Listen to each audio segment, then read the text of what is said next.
Francis نے لبنان میں جنگ بندی کا احترام کرنے پر زور دیا۔ روم میں 1 دسمبر بروز اتوار اپنی اینجلس کی دعا میں پوپ نے اسرائیل اور حزب اللہ کے درمیان جنگ بندی کے معاہدے کا خیر مقدم کیا۔ انہوں نے لبنانی سیاستدانوں سے بھی مطالبہ کیا کہ وہ فوری طور پر صدر کا انتخاب کریں تاکہ یہ یقینی بنایا جا سکے کہ ملک کے ادارے اپنے معمول کے کام کاج دوبارہ شروع کریں۔ ستمبر کے آخر میں جب اسرائیل اور حماس کے درمیان تنازع لبنان تک پھیل گیا، پوپ فرانسس نے مسلسل فوری جنگ بندی کا مطالبہ کیا، جو بالآخر نومبر کے آخر میں حاصل کر لیا گیا۔ پوپ نے جنگ بندی کی تعریف کرتے ہوئے امید ظاہر کی کہ اس کا تمام فریقین احترام کریں گے۔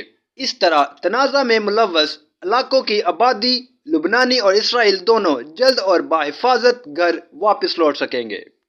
ان چیلنجوں کے باوجود پوپ فرانسس نے لبنانی سیاستدانوں پر زور دیا کہ وہ اس مدت کو نئے صدر کے فوری انتخاب کے لیے استعمال کریں۔ اس صورتحال میں تمام لبنانی سیاستدانوں سے ایک فوری مطالبہ کرتا ہوں کہ تاکہ جمہوریہ کے صدر کو فوری طور پر منتخب کیا جائے اور ادارے اپنے معمول کے کام کی طرف لوٹ آئیں تاکہ ضروری اصلاحات کی طرف آگے بڑھیں اور ملک کو بطور ایک اپنے کردار کا یقین دلایا جا سکے۔ مختلف مذاہب کے درمیان پرامن بقائے باہمی کی مثال پوپ فرانسس نے اپیل کی۔ معلومات کا قابل اعتماد ذریعہ CRC، جڑے رہے CRC کے ساتھ۔